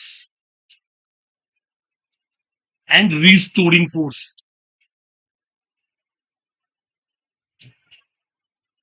are nearly same. देखो इसका मतलब समझना, सारा क्या होता है ड्राइविंग, ड्राइविंग का मतलब उसको आगे ले जाता है, ड्राइव करता है, ड्राइव, ड्राइव करवा रहा है, आगे ले जाने वाला। ये ड्राइविंग फोर्स, आप समय ड्राइविंग फोर्स की कमी तो है। बहुत सारे बच्चों में ड्राइविंग फोर्स ही है, वो आगे जाना ही नहीं चाहते। कोई उनको अंदर से पुश ही नहीं कर रहा कि कुछ करो भाई। ये तो अपने आप आती है ना, अभी मुझे कुछ करना है लाइफ में। ड्राइविंग फोर्स की कमी है बहुत बड़ी, मोटिवेशन नहीं है। देखो यहाँ पे ड्राइविंग फोर्स, ये ड्राइविंग फोर्स है जो आगे ले जा रही है। एक फोर्स इसको वापस से लेके आती है, उसे कहते हैं रिस्टोरिंग फोर्स। ये तो आगे लेके जा रही है, ये इसको वापस लाना चाहती है, इसका नाम है रिस्टोरिंग फोर्स है। रिस्टोर का मतलब दोबारा वही, री का मतलब दोबारा वही। इन दोनों में क्या है डिफरेंस, ना के बराबर। देखा, नियरली सेम, लगभग बराबर है, क्योंकि डिफरेंस ही इतना कम है। बताओ यहाँ पे क्या है, यहाँ पे डिफरेंस बहुत ज्यादा है, 10 से 30। ड्राइविंग फोर्स बहुत ज्यादा है, यहाँ पे डिफरेंस ज्यादा है। I should say there is a big difference, दोनों में अंतर बहुत ज्यादा है। आ रही है बस, ये लाइफ में होता है। कई लोगों से पूछो तुम्हें लाइफ में क्या करना है, बोले बोले तुम गेट क्रैक करना है, तो उसका ड्राइविंग फोर्स है, उसको आगे को ले जा रहा है। हमें यहाँ लग रहा है पता नहीं हम क्या करेंगे, हमें तो कुछ पता ही नहीं। तो हमारी सिचुएशन ही है, थोड़ा आगे बढ़ते हैं फिर पीछे जाते हैं। तो दैट्स अ पॉइंट, ये भी इंक्लूड कर लो यार, थोड़ा सा समझना है मेरे को बता देना, कोई वर्ड क्लियर ना हो बता देना, फिर इसको आराम से पढ़ना भी। लाइफ बनाइए, कुछ जिंदगी में कर लीजिए। हाँ तो यार, सपने बहुत लोग देखते हैं, पूरे किसी किसी के ऊपर बताते हैं, एक बार नोट कर दे। हाँ जी, एक बार एक, हाँ ये पढ़ देते हैं। Driving force and restoring force, restoring force, इसको पढ़ देता हूं एक बार। रीस्टोरिंग, रीस्टोर होता है जो उसको वापस से लेके आना चाहते हैं, री का मतलब दोबारा वही ले जाना चाहता है, उसको रीस्टोरिंग फोर्स के। Driving force and restoring force are nearly same. एक ताकत उसको आगे लेके जा रही है, एक ताकत उसको पीछे लेके आ रही है, दोनों बराबर है, लगभग बराबर है। यहाँ पे गैप बहुत ज्यादा है, यहाँ पे हर एक स्टेप लग साम्यावस्था में था, यहाँ पे ऐसा नहीं। ठीक है,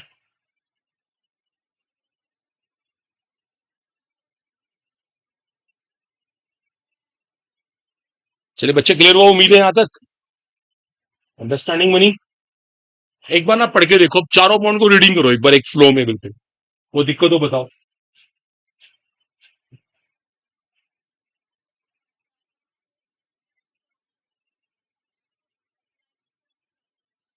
नहीं, ड्राइविंग फोर्स ज्यादा है, तभी तो वो आगे जा रहा है, आगे जा रहा है, लेकिन जा इतना कम रहा है, इतना कम रहा है कि वो ना के बराबर है।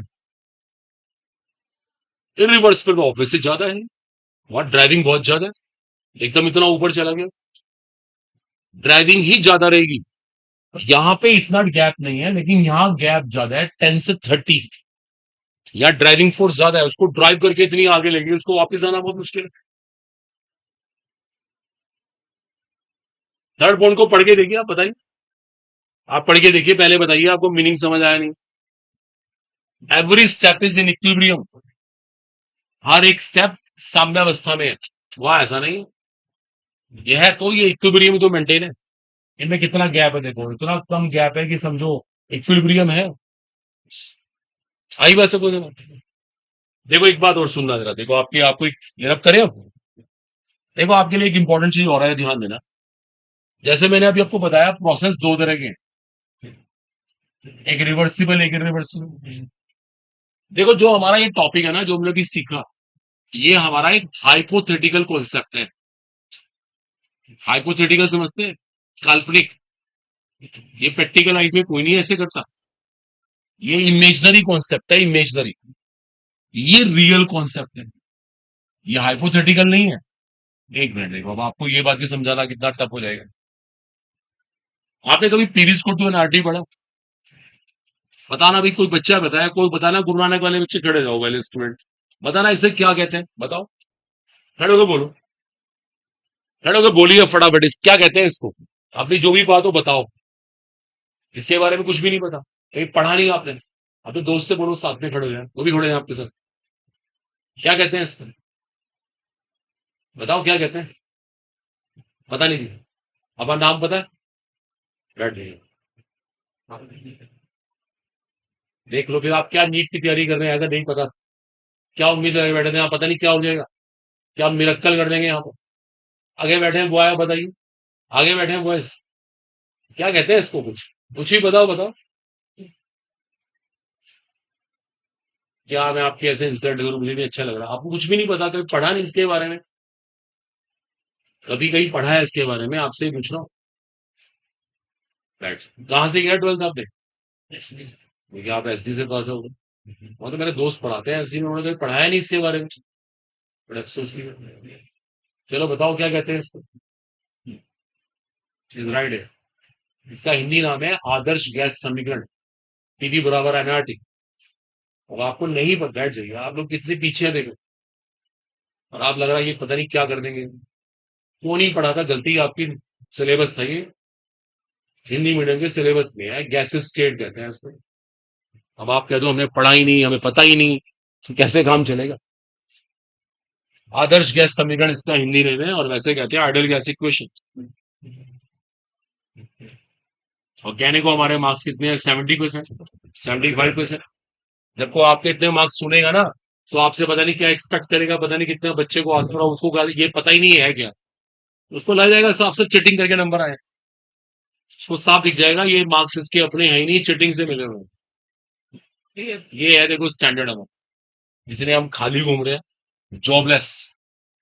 खैर, अब आप सुनिए, जो आदर्श गैस का टॉपिक है ना, आदर्श गैस क्या प्रैक्टिकल लाइफ में कोई होती है? कोई भी नहीं होती।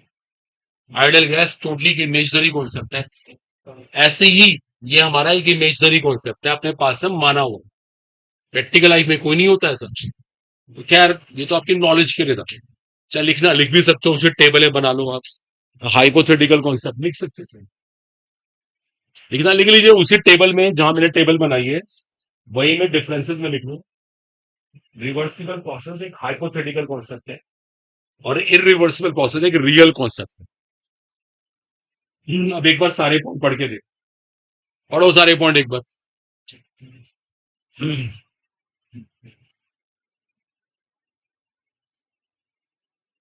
सारे पॉइंट पढ़ के देखो एक बार, जो बताए मैंने, को शुरू से ही पढ़ के देखो एक बार, कितना क्लियर हुआ आपको।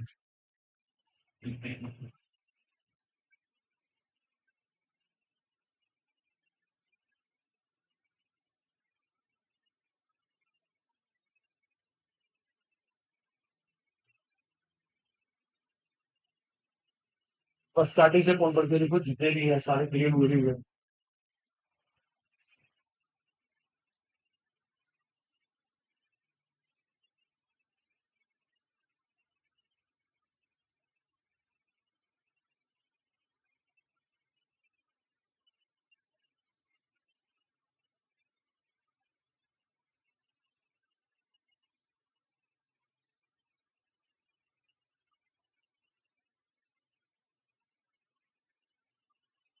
अच्छा, किसी पॉइंट में डाउट हो बताओ। इनको रीडिंग करना होगा, बार बार सोचना होगा इनके बारे में, क्योंकि बहुत नीड होगी।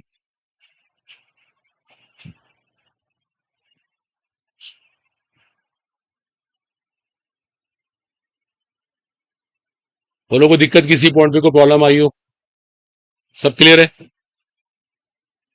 पढ़ के देखिए फोर्थ, मुझे क्या पता फोर्थ क्या लिखवाया। बोलो वहां से रीडिंग करो।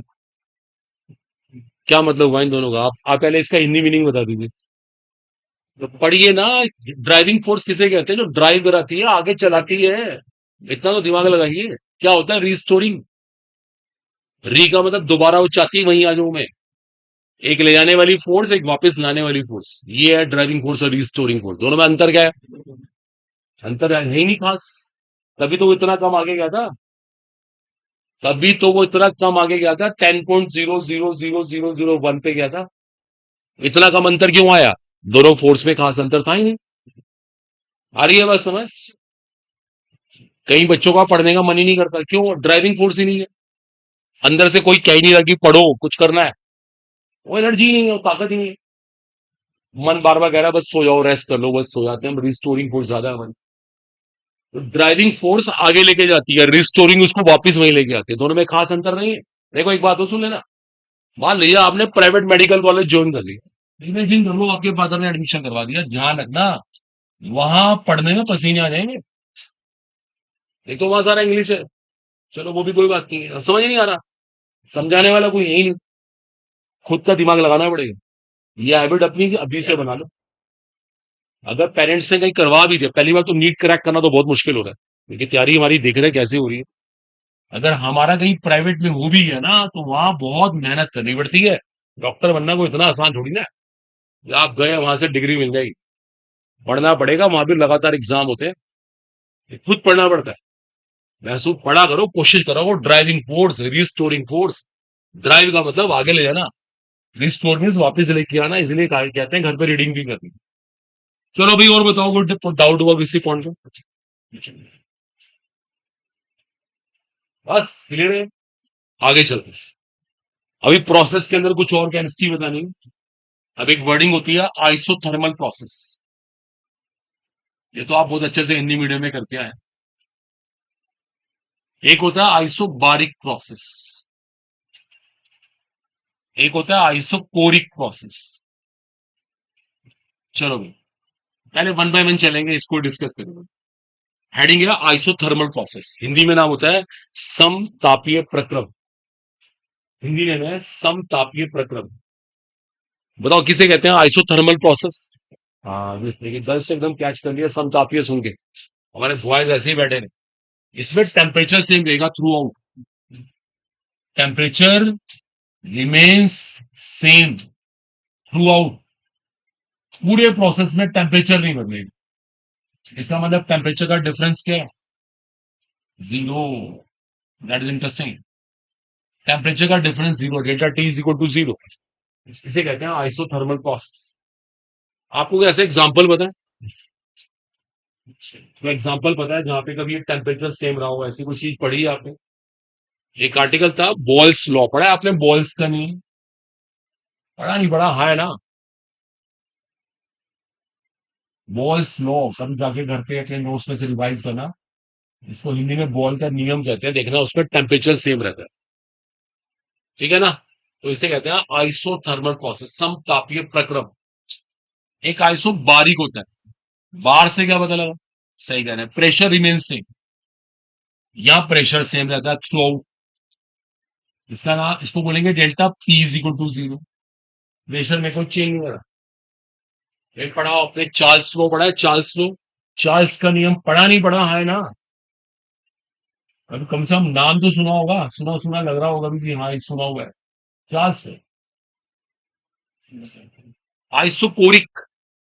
आइसोकोरिक भी कहते हैं, आइसोवोल्यूमिक भी कहते हैं इसको। कोरिक भी इसका नाम है, वोल्यूमिक भी इसका नाम है। बताओ इसमें क्या होता है? वॉल्यूम सेम रहता है। क्या होता है? Delta V is equal to zero. इसमें वॉल्यूम सेम रहता है। ओके। इसका लॉ होता है, उसके लिए गैलूजेक्स लॉ कह देते हैं। ठीक है। क्लियर हो गया तीनों ये पॉइंट? Isothermal, isobaric, isochoric. एक होता है साइक्लिक प्रोसेस। साइक्लिक क्या होता है? चक्रीय प्रक्रम कहते हैं इसको। बताओ बताओ साइक्लिक प्रोसेस क्या है?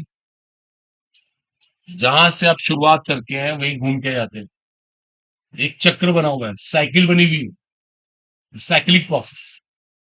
साइकिलिक की खास बात है इनिशियल फाइनल पॉइंट से, साइकिलिक की स्पेशल बात है initial and final point are same. Agree? और एक बहुत इंपॉर्टेंट प्रोसेस है। चलो पहले इतना नोट करो।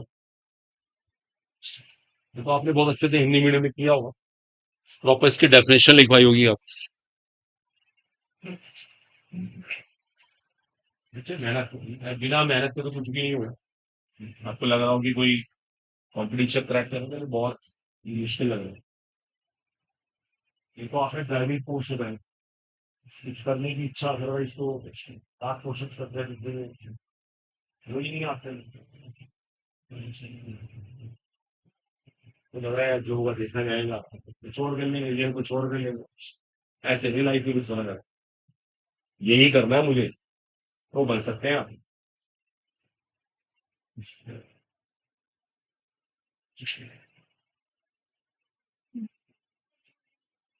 ये लुजेक्स लॉ, ये भी एक लॉ का नाम है।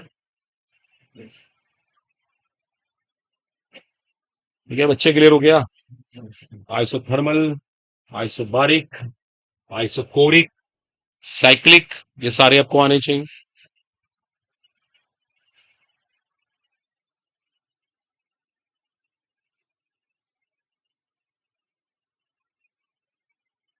साइक्लिक में जहां से स्टार्टिंग करते हैं वहीं एंड होता है, जहां आपने शुरुआत की वहीं आके एंड हो गया, वहीं अंत हो गया। साइक्लिक के अंदर इनिशियल और फाइनल कौन सेम होता है। साइक्लिक की खास बात है इनिशियल और फाइनल कौन सेम, जहां से बिगिनिंग करी वहीं आ गया। चले आगे इसके बाद एक होता है एडियाबेटिक प्रोसेस, आप उसको नोट कर चुके, करिए 10 फटाफट नोट करिए।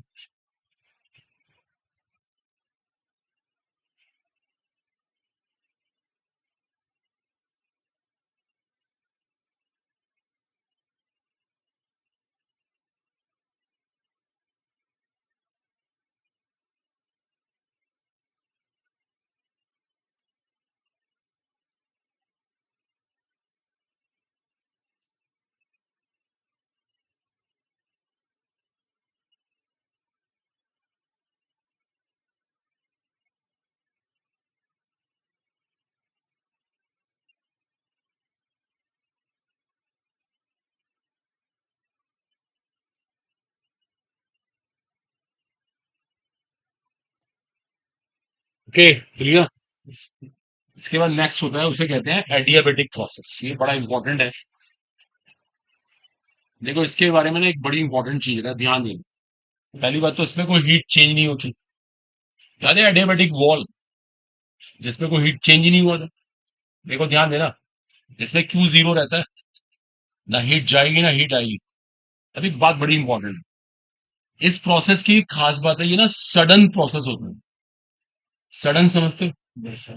एकदम से होने वाला, अचानक, ये अचानक होने वाला प्रोसेस है। किसी को पता है इस प्रोसेस की मतलब सडन प्रोसेस से होने से क्या होता है? थोड़ा इसे एक्सप्लेन करें। ये प्रोसेस अचानक से हो गया, जैसे मान लें आपने पढ़ा होगा हिंदी मीडियम में, एग्जांपल देते हैं वो साइकिल का जो टायर होता है बस्ट हो जाता है, टायर फट गया।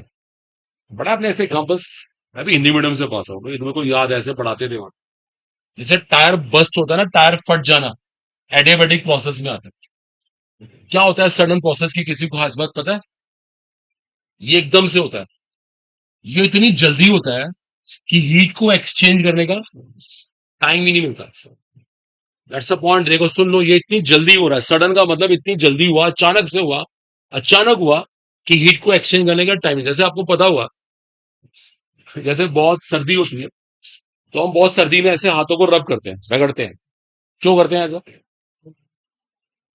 पता क्या होता है, ऐसे करने से हीट जनरेट तो हो रही है, दैट इज ट्रू, हमारे हाथ गर्म हो गए। और वो इतनी जल्दी जल्दी करने से क्या फायदा हुआ, हीट को एनवायरमेंट में जाने का मौका नहीं मिलेगा, हमारी सराउंडिंग है हीट को ले नहीं पाएगी।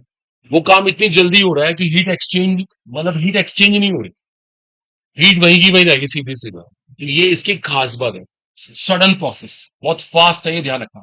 ये वर्ड हमें काम आएगी, ये हमारे क्वेश्चन को क्रैक कर दिया करेंगे, नोट कर लो इसको। ठीक है, ये नोट कर लीजिएगा अभी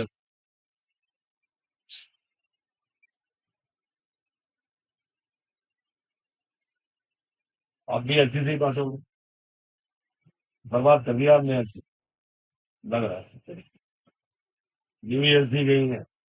कोई बात नहीं। S D non S D हालत तो सबकी खराब है। कितने परसेंट मार्क्स है आपके? आगे 80%। 70 में तो हो गई। बच्चे और मार्क्स से कोई वैल्यू नहीं है। अब तो कंपटीशन है ना। देखो इस टॉपिक पे एक क्वेश्चन मिला है हमें, उसको देखने का चाहिए। 2024 में आया। देखो एक क्वेश्चन लिखिएगा, अब ये सब नोट कर लीजिए, ये फाइनल है, यहीं पे रोक दिया हमने इसको। अब करूंगे। अब एक क्वेश्चन लिखो, देखो आप नोट करो ऐसे।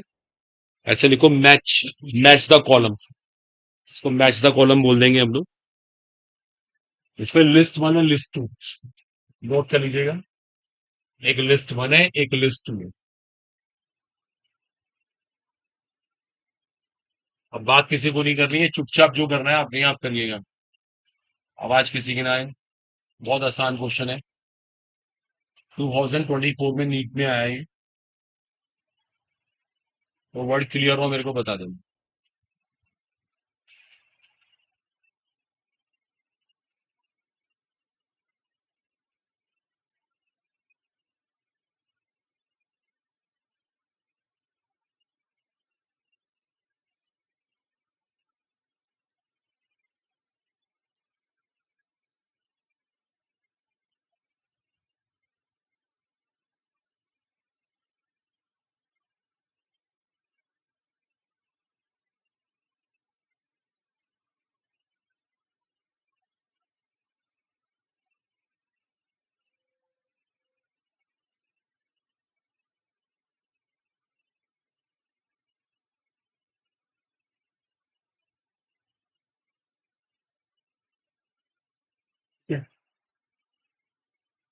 ओके, आराम से, बहुत आसान क्वेश्चन है। किसी को आवाज नहीं करनी, बिल्कुल भी जो करना है अपने आप करिएगा। देखो अभी अपने पढ़ा है ना, वहीं से क्वेश्चन आया, टू थाउजेंड में। एट कॉन्स्टेंट,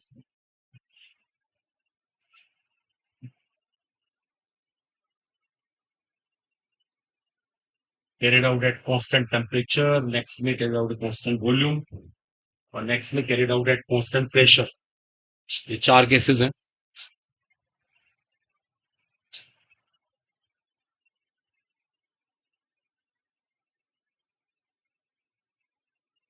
करिए अपने आप बिल्कुल ईमानदारी से। बहुत आसान है। पर टेस्ट हो जाएगा, समझो कुछ आया नहीं है।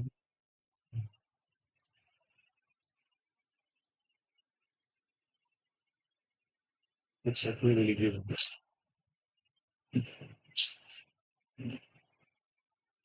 हो गया स्टूडेंट्स? पहली पहली पहले नोट ही कर लीजिए अच्छे से, और फिर ट्राई करिए। आवाज किसी की ना आए।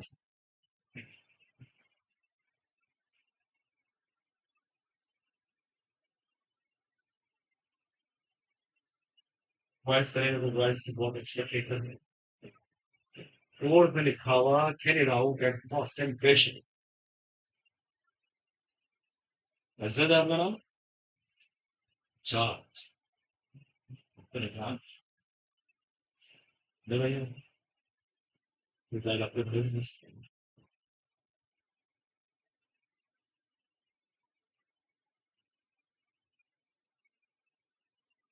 ठीक है। नहीं, अगर चौथा आप कर देना, मैं आप जो मन करता है। दूसरी दूसरी खराब। Carried out at constant pressure, मुझे लगता है साफ साफ दिख रहा है, पी से इंडिकेशन मिल तो रहा है। हो गया? Yes sir. वॉइस से किया कुछ? आप बताइए इसका आंसर। बताइए। भी हुआ नहीं? ये लिख रहे हो गया आप? तो करो स्टार्ट। इसे करके भी दिखाना होगा, लिखना है थोड़ा सा।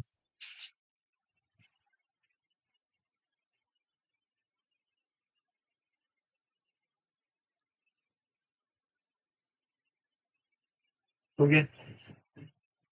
लोग करने के पीछे बैठे हमारे जांच के साथ बैठे, उन्होंने कर लिया। आपसे हुआ? तो उम्मीद है नहीं है, नहीं हो पाएगा। पढ़ के कुछ समझ तो आया होगा ना कि ये आपसे होगा नहीं। एजाज से हो गया। एजाज आप ही बताओ, खड़े होके बताओ क्या क्या किसका आंसर है।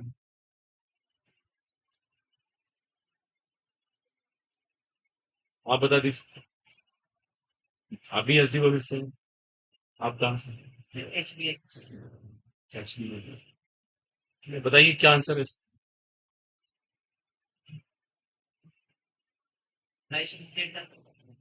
नहीं, जो पहला केस है आइसोथर्मल, ए का आंसर क्या है? No heat exchange. और आइसोकोरिक का?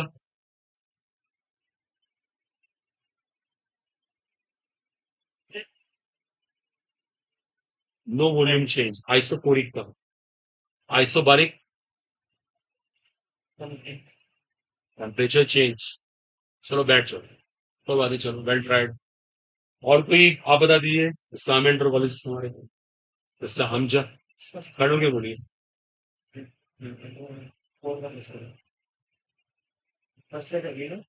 एक मिनट, ए का सेकंड है, बी का